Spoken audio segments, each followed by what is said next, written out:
The stars looked different from this far out. Captain stood on the bridge of the Harmony's Promise and watched the massive station grow larger on the. This was it. 300 years of waiting, and today humanity would finally get its answer. The Galactic Council station was enormous. It orbited a dying red star, and the station itself was bigger than Earth's moon. Thousands of ships from hundreds of worlds docked there every day.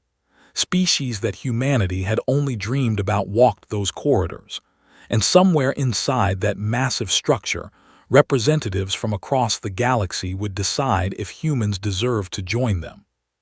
"Captain, we're cleared for docking at Bay 47, Lieutenant said from her station. She was young but sharp, trusted her completely. "Take us in smoothly," replied. "Let's make a good impression." Behind him, Dr. Min looked up from his. The scientist had spent 20 years studying alien cultures, preparing for this moment. "Do you think they'll say yes this time?" he asked. Wanted to say yes. He wanted to believe that all the work humanity had done would matter. Earth had shared technology. They had helped smaller species. They had been peaceful neighbors for decades. Surely that counted for something. "We'll know soon enough," was all he said. The ship docked with barely a shudder. Ambassador Wu was waiting in the airlock, dressed in formal Earth attire.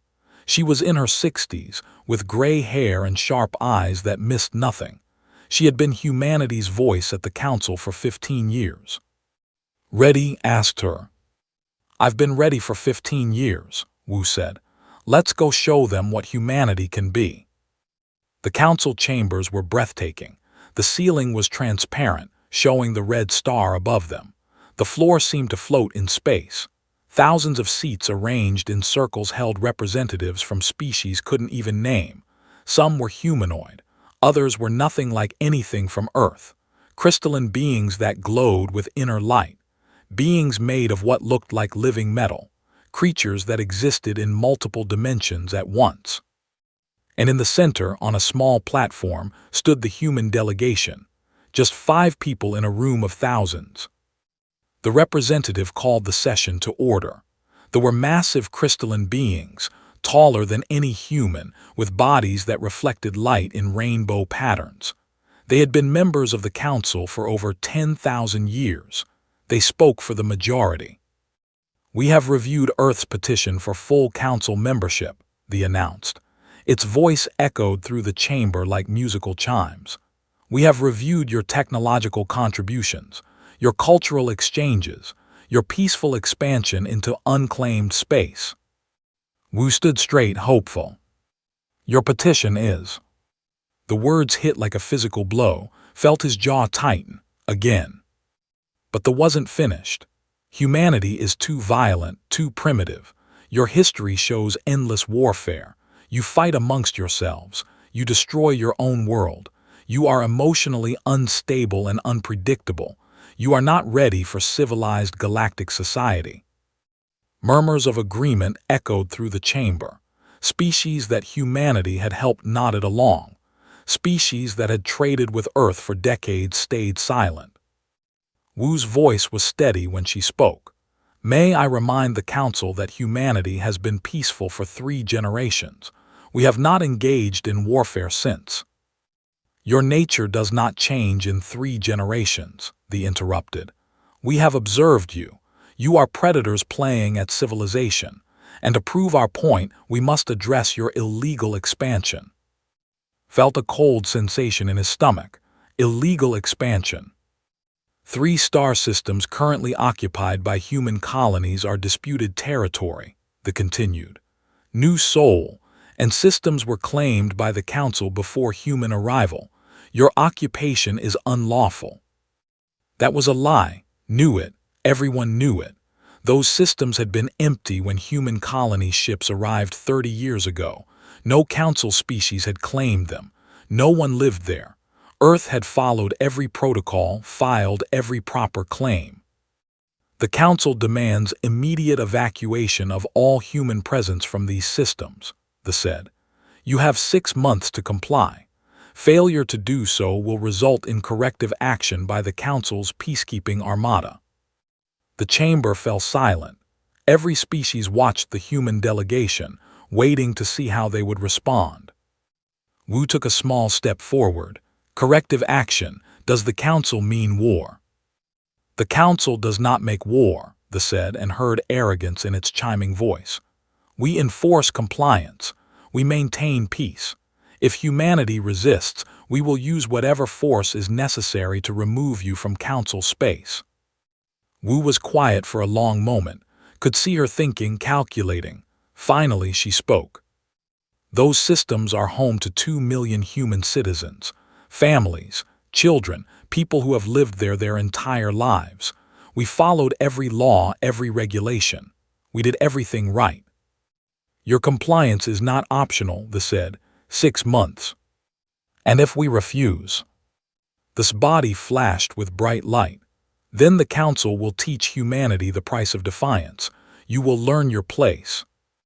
Watched Wu's face. He had known her for years. He had seen her negotiate with dozens of species. He had seen her smile through insults and remain calm through threats. But now, something changed in her expression. Something hard settled behind her eyes. Ambassador, the prompted, your response. Wu looked around the chamber. She looked at all the species that humanity had helped, all the ones who had taken Earth's technology and friendship and now sat silent. She looked at the representative, with its crystalline arrogance and its certainty that humanity would obey. When she spoke, her voice was clear and strong. Humanity refuses. Those systems are ours. We will not abandon our people. We will defend our sovereign territory. The chamber exploded with noise. Representatives shouted in 100 languages. Some species stood in shock. Others laughed, actually laughed at humanity's audacity. This body went dark, then blazed with angry light. You cannot be serious. You are 42 ships against the might of the Council Armada. You would commit suicide over 3 worthless systems. They're not worthless to us, Wu said quietly, and humanity does not abandon its own. Then you have chosen extinction, the said. The 7th Peacekeeping Fleet will deploy within the month. You have 6 months to change your mind. After that, there will be nothing left of your colonies to argue about. Wu bowed slightly, formally. Then we will see you in 6 months. She turned and walked out of the chamber, and the human delegation followed, kept his face neutral as they left, but inside he was reeling. War. Against the Galactic Council. Against an armada that had never lost a battle in recorded history. As they boarded the Harmony's Promise, Dr. Min grabbed Wu's arm. Ambassador, what have we done? We can't win this fight. Wu looked at him with those hard eyes. We can't win their kind of fight, she agreed, but we're not going to fight their way. The ship undocked and turned toward home. Behind them, the council station blazed with light as representatives argued and planned and laughed at humanity's foolishness. Stood on the bridge and watched the stars. Somewhere out there, an armada was preparing to destroy everything humans had built in 3 systems. 2 million people depended on Earth to save them. Set course for home, he ordered, full speed. Yes, sir, replied. Captain, what do you think will happen? Was quiet for a moment. Then he smiled, though there was no humor in it. I think the council is about to learn something about humanity they should have learned 300 years ago. What's that, sir? Never mistake patience for weakness. Admiral received the message 3 days after the council's ultimatum. He read it twice, then sat back in his chair and stared at the wall of his office. War. The council was actually threatening war over 3 systems that didn't even belong to them. He was 58 years old and had commanded the Outer Defense Fleet for 12 years. His job was supposed to be simple: watch for pirates, escort trade ships, deal with the occasional smuggler. He had 42 ships under his command, frigates mostly, a few destroyers, good ships but nothing that could stand against a council warship. And now Earth Command was telling him that the 7th Peacekeeping Fleet was coming. 300 capital ships, each one capable of destroying a planet. the most powerful military force in known space, and they were coming for his systems. His aide knocked on the door. "Admiral, the fleet commanders are assembled for the meeting." Stood and straightened his uniform. "Let's go tell them we're about to fight a war we can't win." The meeting room was crowded with holographic projections. Ship captains from across the 3 systems, all watching him with worried faces. They had all seen the news. They all knew what was coming. "I'll be direct," said. "The Council is sending the 7th Fleet to remove us from New Sol and systems. They'll be here in approximately 5 months. Earth Command has given us orders to defend these systems at all costs." A captain from the destroyer spoke up. "Admiral, with respect, we can't fight 300 Council ships. They'll destroy us in minutes." "You're right," agreed. "In a fair fight we lose, so we're not going to fight fair." He brought up a tactical display of the 3 systems. "Here's what we're going to do. We evacuate all civilians. Every man, woman, and child gets on transports and heads to the inner colonies. We make it very public. We broadcast it across every channel. We show families leaving their homes. We make the Council think we're surrendering." "But we're not," another captain said slowly. "No," smiled. "We're not. While the civilians evacuate, we turn these systems into the biggest trap in history. Every station, every habitat, every mining facility. We weaponize everything." He pulled up detailed plans. "The Council expects conventional warfare, ship-to-ship combat, energy weapons and missiles. They're very good at that kind of fighting, but humanity has always been better at improvisation." Over the next 3 months, the evacuation began. News broadcasts showed crying children leaving their homes. Families packed generations of belongings onto massive transport ships. The images were broadcast across the galaxy. The Council watched and saw what they wanted to see: humanity surrendering. But on New Sol Station, Engineer Jin supervised a very different kind of operation. She was 32 years old and had spent her entire career building things: space stations, mining platforms, habitats. Now she was learning to destroy them. "We're hollowing out asteroid NS-447, her assistant reported. "It'll hold 3 fusion charges." "Good," Jin said, checking her. "That gives us 27 asteroid bombs in the New Sol system alone. What about the station reactors?" "Converted. Each one is now a relativistic kill vehicle. Once we evacuate, they'll activate on proximity triggers." Jin walked through the empty corridors of the station where she had worked for 8 years. It felt wrong, turning this place into a weapon, but it felt more wrong to let the Council take it. Corporal Wu was rigging the final charges in the mining facility called New. He was 24 and had joined the Colonial Defense Force because it seemed like easy work. Now he was wiring enough explosives to destroy a capital ship. "That's the last one," he told his team. "Everyone to the shuttles, we leave in 10 minutes." He took one final walk through the facility. The mines here had produced rare metals that Earth colonies desperately needed. Good people had worked here, built lives here, and the Council wanted to take it all away because humanity wouldn't bow.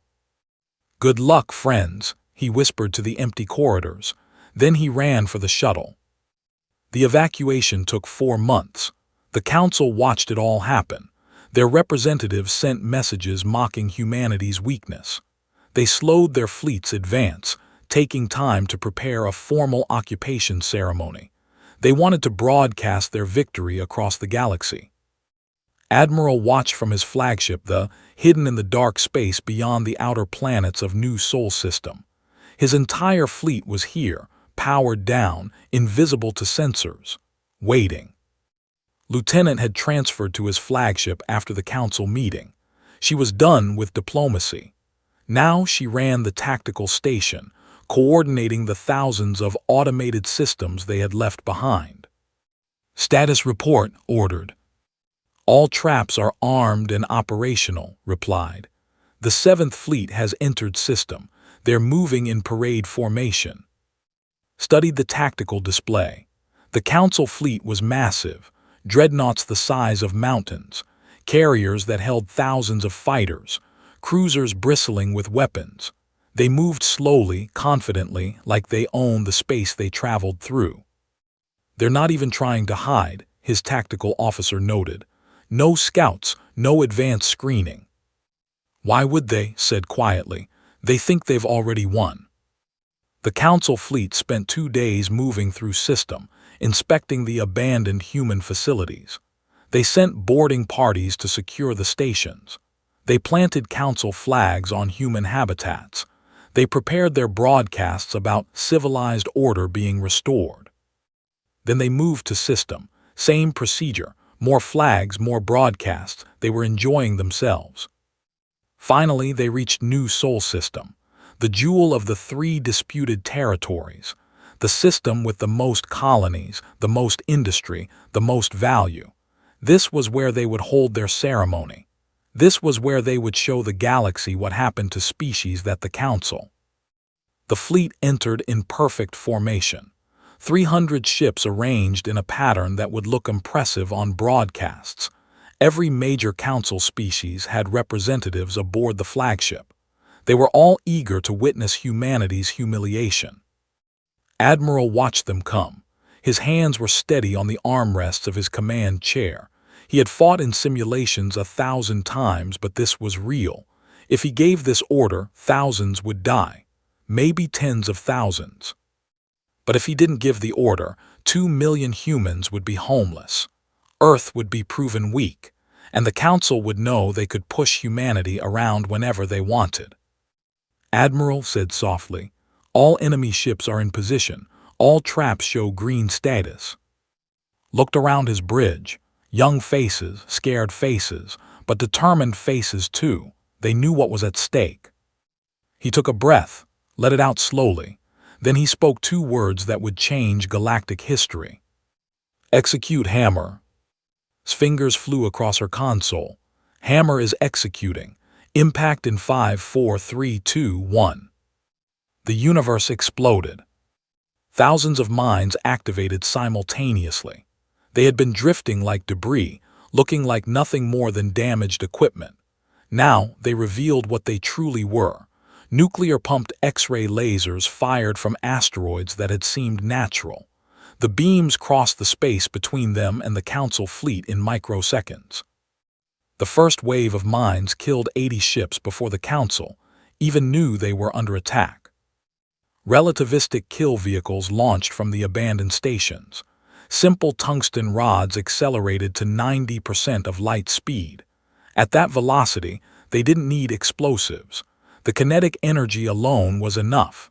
They punched through dreadnoughts like bullets through paper. Fusion charges hidden in hollowed asteroids detonated as Council ships passed them. The blasts cracked capital ships in half, sent cruisers tumbling into each other, shredded destroyer escorts into clouds of debris. The Council fleet tried to respond, but they were responding to attacks from everywhere at once. Their formation, so pretty for broadcasts, became a death trap. Ships collided as they tried to evade. Weapons fire meant for mines hit friendly vessels. And through it all, Admiral watched the tactical display and felt something cold settle in his chest. This wasn't battle. This was slaughter. "Human fleet, advance," he ordered. "Target damaged vessels only. Use the debris field for cover." His 42 ships surged forward, no longer hiding, but they didn't need to be heroes. The battle was already won. They just needed to finish it. The flagship, the Eternal Justice, tried to escape. Its captain ordered an emergency jump to FTL. The jump drive powered up, ready to tear a hole in space and flee. Then Engineer Jin's final surprise activated. A gravity well generator hidden in the station they had occupied. It created a massive gravitational distortion that made FTL travel impossible. The flagship's jump drive tried to engage anyway. The competing forces tore the massive ship apart from the inside. Its crystalline structure shattered like glass, and the Eternal Justice became nothing but expanding wreckage. 3 minutes after the first mine activated, the battle was over. 287 council ships were destroyed. 13 limped away, crippled and burning. Human casualties: 0 ships lost. 43 crew members injured from debris impacts during the pursuit. Sat in his command chair and stared at the tactical display. The Council's 7th Peacekeeping Fleet, the pride of galactic civilization, had been erased from existence, and humanity had done it with minds and tricks and patience. "Get me a secure channel to Earth Command," he said quietly. "Tell them the systems are secure." Around him, his crew sat in shocked silence. They had expected to die today. Instead, they had won the most one-sided victory in human history. Lieutenant looked at the display showing the debris field. Thousands had died in those ships. "Sir, what have we done?" Thought about that question. Then he thought about the Council's arrogance, their certainty that humanity would obey, their laughter when Earth dared to refuse. "We taught them a lesson," he said. "Never mistake patience for weakness." The news reached the Galactic Council station exactly 4 hours after the battle ended. A single transmission from one of the 13 surviving ships, shaking and broken, barely coherent with terror and disbelief. The 7th Peacekeeping Fleet was gone. Captain was still at the Council station when it happened. The Harmony's promise had remained behind after the ultimatum, officially to maintain diplomatic presence, unofficially to watch what happened next. He was in his quarters when Lieutenant called him. She had transferred back to his ship after Admiral's victory. Her voice was tight with tension. "Captain, you need to see this. The Council chamber is going insane." Pulled up the public feed from the Council chambers. What he saw was chaos. Representatives were shouting in 100 languages. Some species were standing in shock. Others were demanding explanations. A few were already quietly leaving, heading for their ships. The representative who had delivered the ultimatum stood in the center of it all. Its crystalline body flickered with colors had never seen before. Rage, fear, humiliation, all of it visible in the light patterns racing through its form. "Impossible," there was shouting. "A primitive species cannot defeat the Council armada. There must be some mistake." But there was no mistake. More reports came in over the next hours.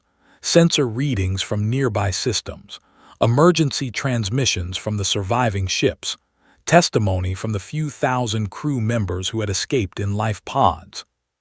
The story was always the same. Humanity had turned 3 star systems into a killing ground. Mines, traps, ambushes. The Council fleet had walked into a carefully prepared massacre. Dr. Min sat in the Harmony's Promise common room, studying the tactical reports that Earth Command was now sharing freely. They weren't hiding anything. They wanted everyone to know exactly what humanity was capable of. "It's brilliant," Min said quietly too.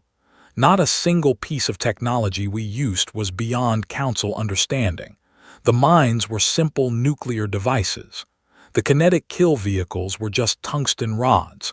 The gravity well generator was based on Council designs we studied decades ago." "Then how did we win?" asked, though he already knew the answer. "Creativity," Min said. "The Council fights with honor. They use conventional tactics, ship against ship. They would never use mines because they consider them dishonorable. They would never turn their own stations into weapons because it seems wasteful. They expected us to fight the way they fight. And we didn't. No, we fought the way humans have always fought. We used every advantage, every trick, every piece of terrain. The Council was so certain of their superiority that they never even considered we might not play by their rules." Back on Earth, the reaction was different. Ambassador Wu stood in the United Earth Assembly and watched as representatives debated what to do next.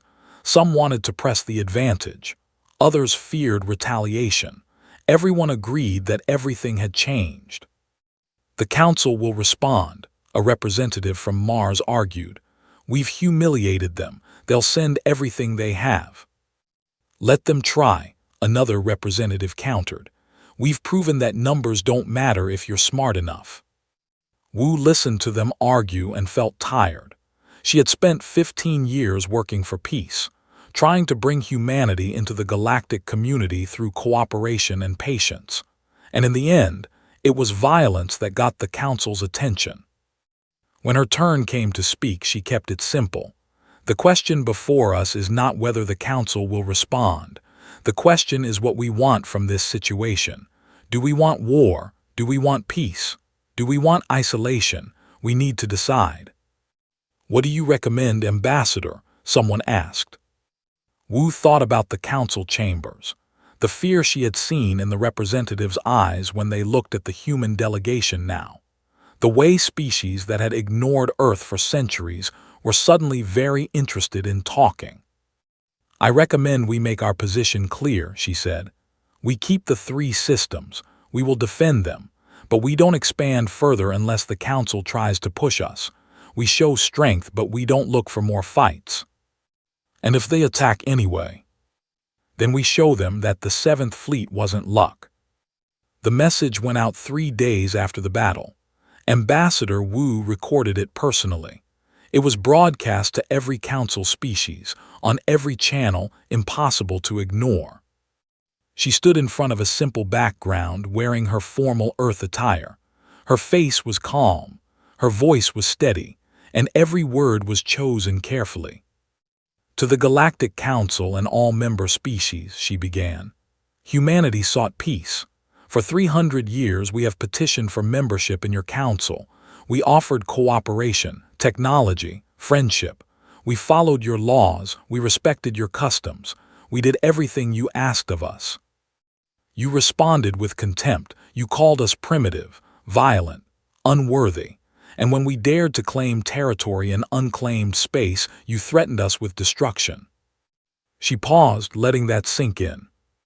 "You believed that our desire for peace meant we were incapable of war. You were wrong." Behind her, footage played. Council ships burning in space.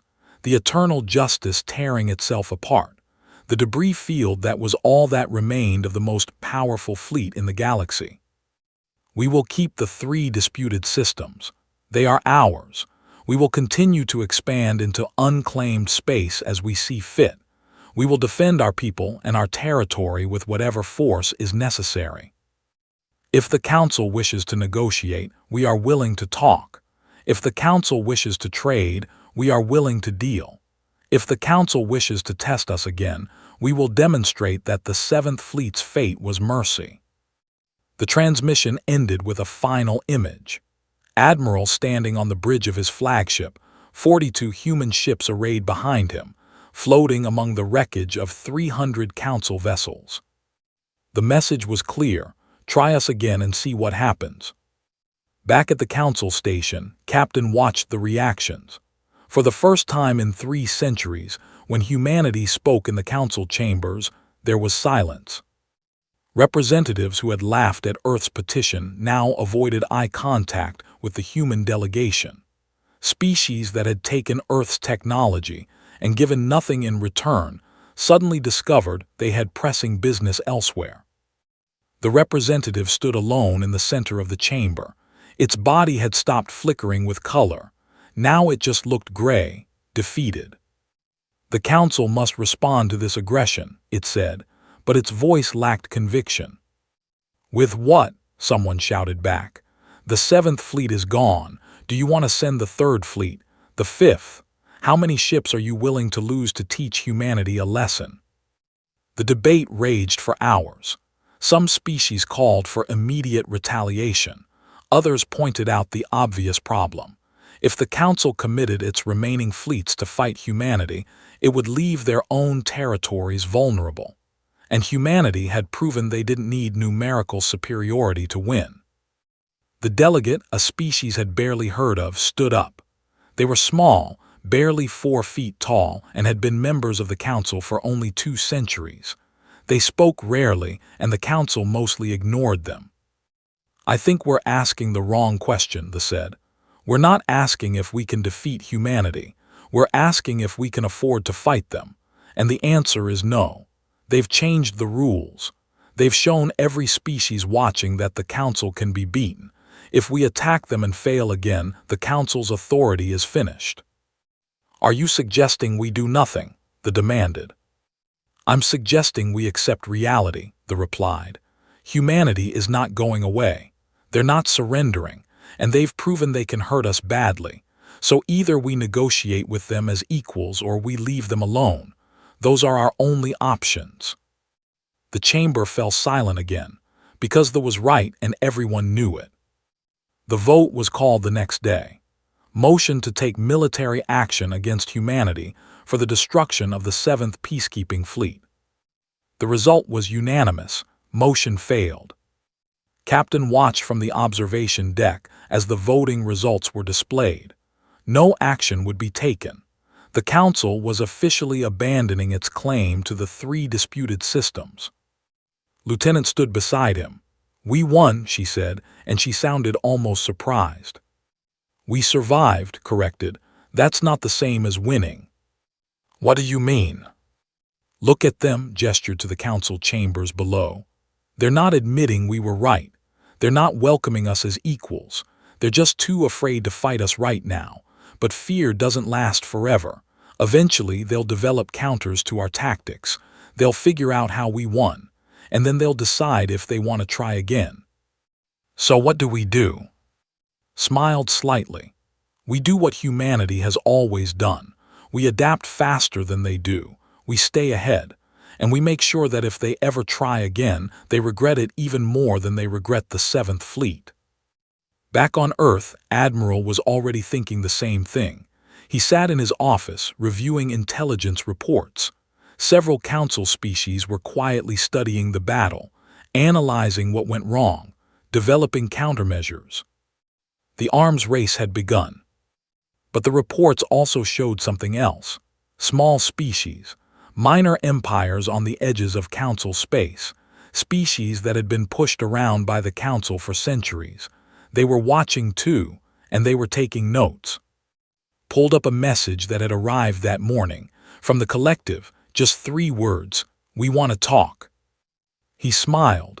Humanity had kicked over the anthill. Now they were seeing who else was tired of being stepped on. The galaxy was changing. The Council's silence continued, but it was no longer the silence of dismissal. It was the silence of uncertainty. And that thought was far more dangerous. For everyone. 6 months after the battle, Engineer Jin stood on the observation deck of New Sol Station and watched the construction crews work.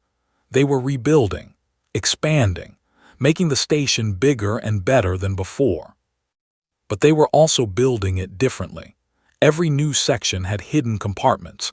Every power conduit could be weaponized. Every corridor had emergency seals that could turn sections into isolated kill zones. The Council thought they had seen humanity's tricks.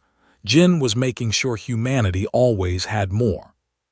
We're turning this place into a fortress, her assistant said, joining her at the window. We're turning it into a statement, Jin corrected. Let the Council see what we're building. Let them wonder what else we're planning. Down in the engineering bays, salvage crews were bringing in pieces of destroyed Council ships. Jin's teams were carefully studying every system, every weapon, every piece of technology they could recover. Not to copy it, to understand it, to find its weaknesses. The Council builds their ships to last forever, one of her engineers reported. Heavy armor, redundant systems, everything over-engineered.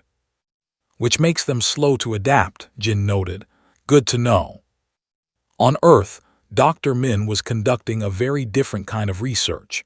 He had spent months analyzing the political aftermath of the battle, the Council's reaction, the responses from individual species, the patterns of communication between different empires. What he found was fascinating. Ambassador, you need to see this, he said, bringing his data to Wu's office. Wu looked tired. She had been dealing with a flood of diplomatic contacts. Some species wanted to condemn Earth's actions. Others wanted to quietly open trade negotiations. A few wanted to form alliances but were too afraid of the council to do it openly. "What am I looking at?" she asked, studying Min's charts. "Communication patterns," Min explained. "In the 2 weeks after the battle, we saw a huge spike in secret communications between minor council species that usually never talk to each other. And look at this." He highlighted several data points. "They're all reaching out to us too, quietly, very carefully, but they're reaching out." "What do they want?" "The same thing we wanted," Min said. "A way out from under the council's control. We showed them it's possible. Now they're wondering if they can do it too." Wu sat back in her chair. "That's dangerous, if the council thinks we're encouraging rebellion." "They already think that," Min interrupted.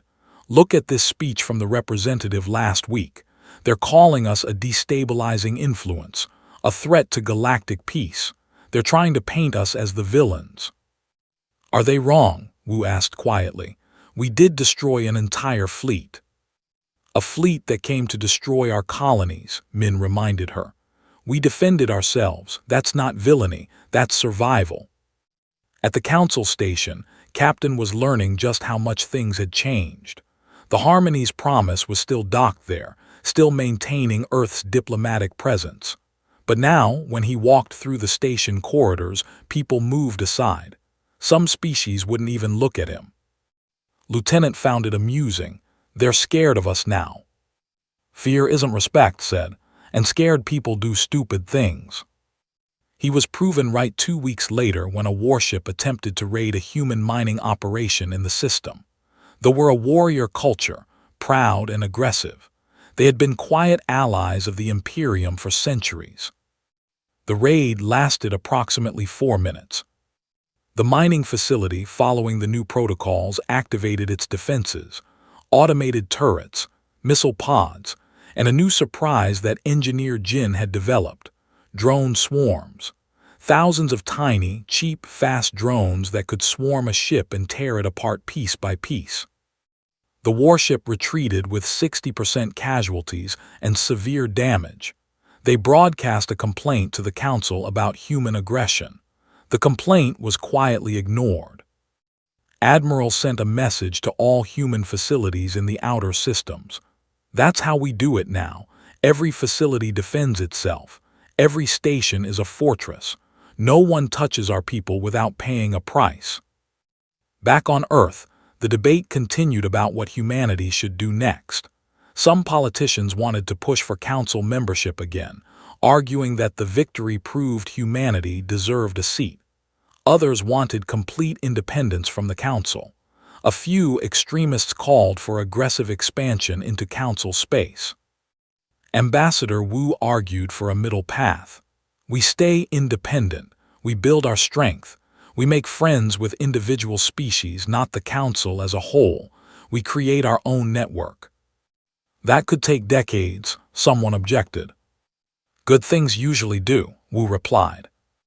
They were the first to officially open relations with Earth.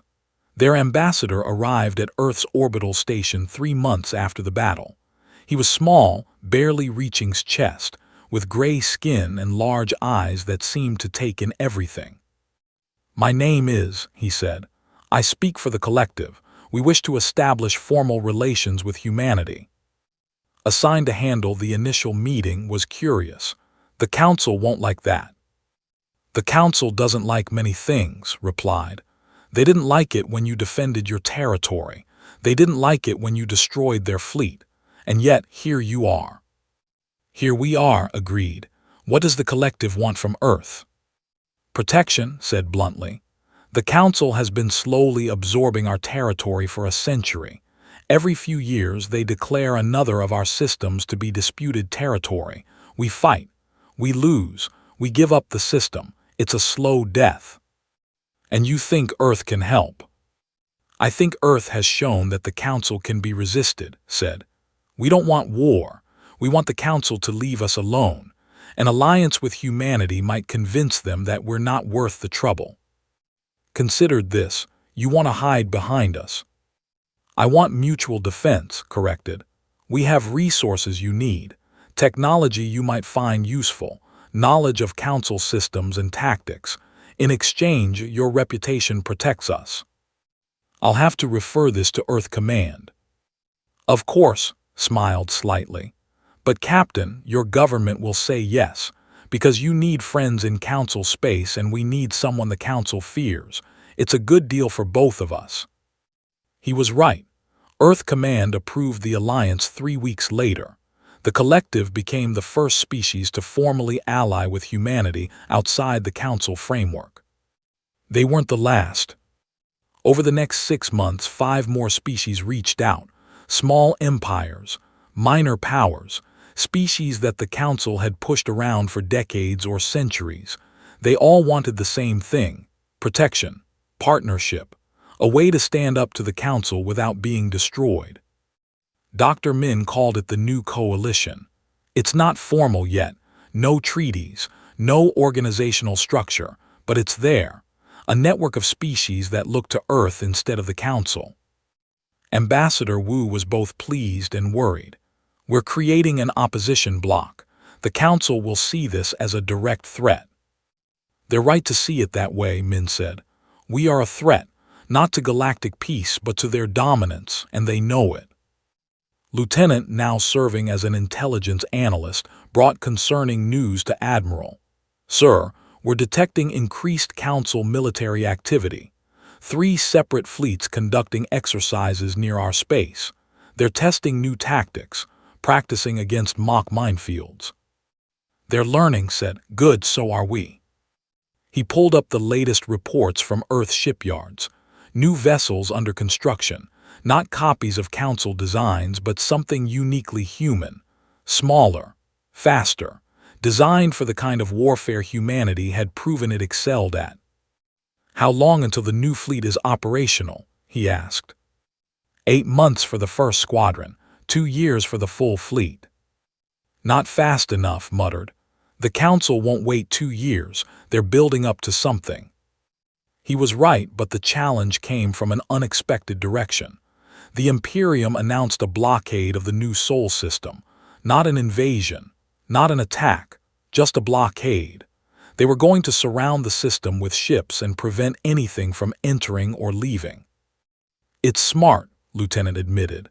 They're not attacking, so we can't claim self-defense, but they're strangling our trade. Eventually, the colonies will run out of supplies. Ambassador Wu called an emergency meeting with the Earth Assembly. The Council is trying to pressure us without triggering another battle. They want us to back down. What are our options? Someone asked. We can run the blockade by force. That means war. We can negotiate. That means looking weak, or we can find another way. What other way? Wu smiled slightly. We have friends now. Let's see if they're willing to help. The message went out to the new coalition. Earth needs assistance breaking a blockade. Who stands with us? The response was immediate. They sent ships. 3 other allied species sent supplies and support. They didn't send much. None of them had powerful fleets, but they sent what they could. And they did it openly, broadcasting their support across Council channels, making it clear that if the blockade hurt Earth, it would hurt all of them. The Imperium suddenly found themselves facing a complicated situation. They could fight Earth and win, probably, but they would also have to fight or punish the 5 species helping Earth. And those species had allies, and those allies had allies. The web of relationships was complex. The potential for a massive, multi-species war was very real. The blockade lasted 3 weeks. Then quietly the ships, no explanation, no official announcement, they just left. Captain watched them go from the bridge of the Harmony's Promise. We didn't fire a shot. Didn't need to, Lieutenant said. We had friends, that's something new. On Earth, Ambassador Wu stood before the Assembly again. The Council is learning that they can't isolate us. Every time they pressure us, we grow stronger. Every time they threaten us, more species see them for what they are, bullies. So what happens now? Now we keep building, Wu said. Keep making friends, keep getting stronger, and we wait to see what the Council does next. Admiral had the same thought. He stood in his office, looking at the tactical displays showing human space and the growing network of allied territories. "We changed the game," he said to himself. "Now we have to be ready for the Council to change it back." 1 year after the battle, Earth looked different. Captain stood on the observation deck of the new orbital command station and watched the shipyards below. Dozens of vessels under construction, not just military ships, cargo haulers, colony transports, explorer vessels. Humanity was expanding, and nothing was going to stop them now. "Impressive, isn't it?" Lieutenant said, joining him at the window. She had been promoted to commander after her work during the blockade crisis. "A year ago, we had 42 ships. Now we have over 100, with more coming every month." "Numbers aren't everything," reminded her. "The Council still has thousands of ships." "But they're afraid to use them against us," countered. "That's worth something." Down in the construction bays, Engineer Jin was overseeing the final checks on the new destroyer Nam. It was the first ship built entirely to human combat doctrine. Fast, maneuverable, bristling with unconventional weapons. It couldn't match a Council dreadnought in direct combat, but it wasn't designed to. It was designed to ambush, to strike and fade, to fight the way humanity fought best. "All systems green," her lead technician reported. "She's ready for space trials." Jin allowed herself a small smile. The Council was building counters to human tactics. Fine. Humanity would build counters to those counters. The arms race would never end, but that was okay. Humans were good at races. On Earth, Dr. Min was finishing his comprehensive report on galactic political structures. It had taken him a year to compile, analyzing every species, every alliance, every treaty and agreement that held the Council together. His conclusion was both encouraging and terrifying. "The Council isn't as unified as they pretend," he explained to Ambassador Wu. "There are dozens of fault lines, species that hate each other but cooperate because the Council makes them. Old grievances, border disputes, economic competition. They present a united front, but underneath there's tension." "Can we exploit that?" Wu asked. "We already are," Min said. "Every species that allies with us weakens the Council's authority. Every time we resist and survive, we prove that the Council isn't invincible. We don't need to destroy the Council. We just need to show everyone else that they have options." Wu studied the data. "This is a long game, decades, maybe centuries." "Yes, but we're patient, and we're already winning." At the Council station, the mood was very different. Captain attended a Council session and watched as the representative tried to rally support for new measures against humanity. "The human expansion must be contained," they argued. "They are building military forces. They are forming alliances. They are undermining Council authority. If we do nothing, we invite chaos." But the response was muted. Some species agreed, but quietly, without conviction. Others openly questioned whether confronting humanity again was wise. The memory of the Seventh Fleet still haunted the chamber. A new voice spoke up. The species had never heard speak before. They were an old race, quiet and contemplative, with territories far from human space. "Perhaps," the representative said, "the problem is not that humanity is defying the Council. Perhaps the problem is that the Council demanded obedience instead of earning cooperation. We pushed them. They pushed back. Maybe the lesson here is that the Council needs to change, not humanity." The chamber erupted in argument. They raged. Others debated but noticed something. Several species were nodding along with not openly, but they were nodding. The Council was fracturing, slowly, carefully, but it was happening. Back on Earth, Admiral reviewed intelligence reports with a growing sense of concern. Yes, the Council was divided.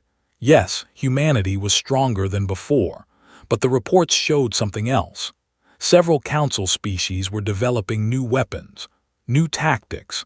They were specifically designing systems to counter human asymmetric warfare. "They're adapting," he told his senior staff, "faster than I expected." "What kind of countermeasures?" Commander asked. "Automated sensor networks that can detect stealth mines, drone systems similar to ours, fast attack craft designed for close combat, and look at this." He pulled up a classified report. "They are developing what they call hunter-killer pods, small ships designed to sweep ahead of the main fleet and trigger our traps." "Can we counter them?" "Of course we can," said, "but that's not the point. The point is that the easy victories are over. Next time we fight, it will be harder, and the time after that, harder still. We can't rely on the Council being arrogant forever." He looked around the table at his officers. "We need to be smarter, we need new tactics, new weapons, new ways to fight. We got comfortable after the 7th Fleet. That comfort will kill us." "What do you recommend, sir?" someone asked. "War games," said. "Constant training. We simulate battles against an enemy that knows all our tricks. We find our weaknesses before the Council does, and we develop counters to the counters they're developing." The training intensified over the following months. Human fleet crews drilled constantly. Engineers developed new weapon systems. Tacticians studied Council designs and looked for weaknesses. Engineer Jin created something she called the Ghost Mine. It looked like a standard nuclear mine on sensors, but when it exploded, all it released was electromagnetic interference and false sensor readings. "Make them think there are mines everywhere," she explained. "Let them waste time and resources clearing fields that don't exist." Dr. Min worked on psychological warfare. "The Council species think differently than we do. They have different values, different fears.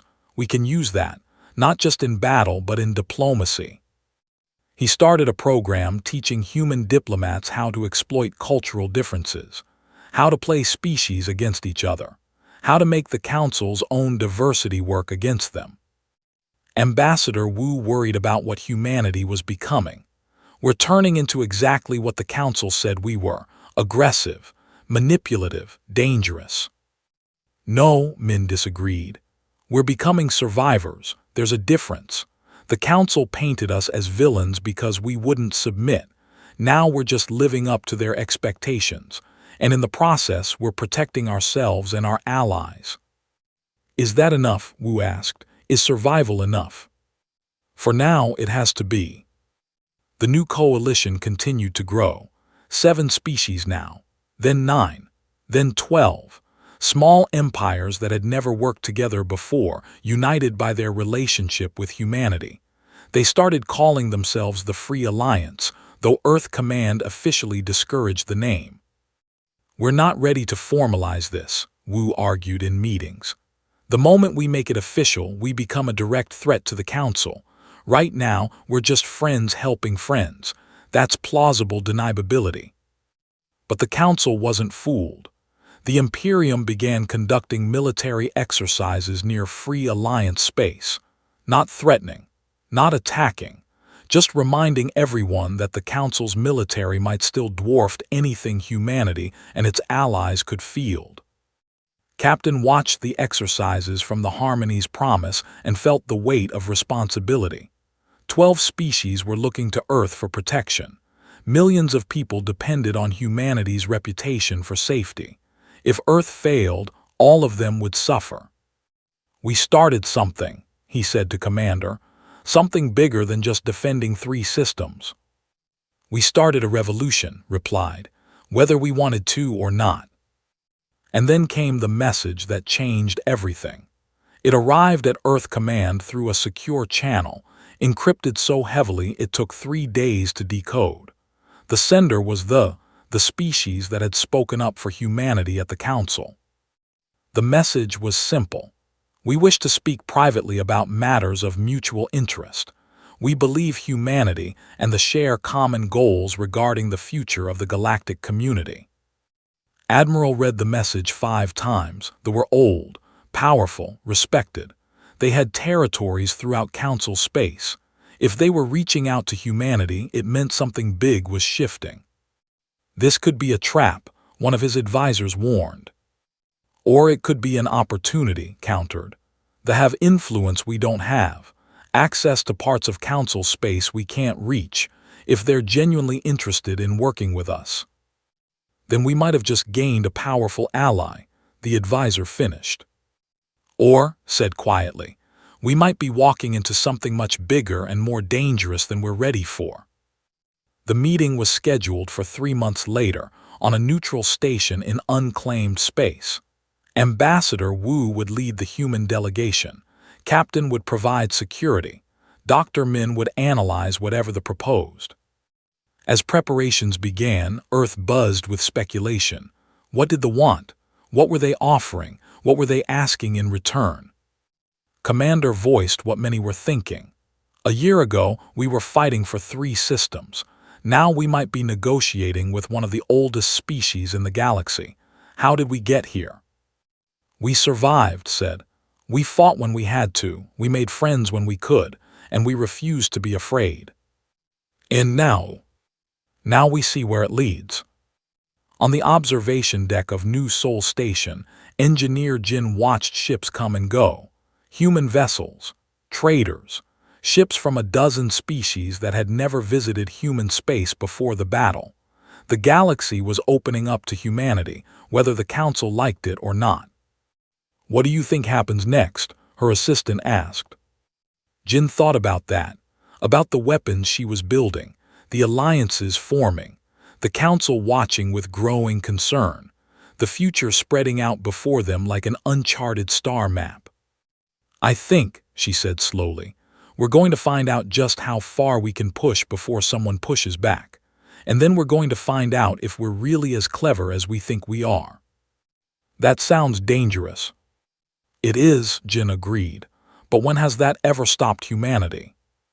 Across human space, in 100 stations and colonies, people looked up at the stars and wondered what came next. The council was still out there, still powerful, still dangerous, but they weren't invincible anymore. Humanity had proven that. And in the council chambers, in the command centers of 1,000 fleets, in the palaces of ancient empires, everyone was wondering the same thing. What would humanity do next? The answer, as it turned out, was simple. Humanity would keep pushing, keep expanding, keep making friends and building strength, because that's what survivors do. They adapt, they grow, they refuse to be contained. Ambassador Wu stood in her office on Earth and looked at the holographic star map on her wall. Human territory was marked in blue, the Free Alliance in green, Council space in red, and in between, vast regions of unclaimed space full of possibilities. Let them watch, she said to the empty room. Let them wonder, let them try to figure out what we're planning. The truth was, humanity was planning everything and nothing.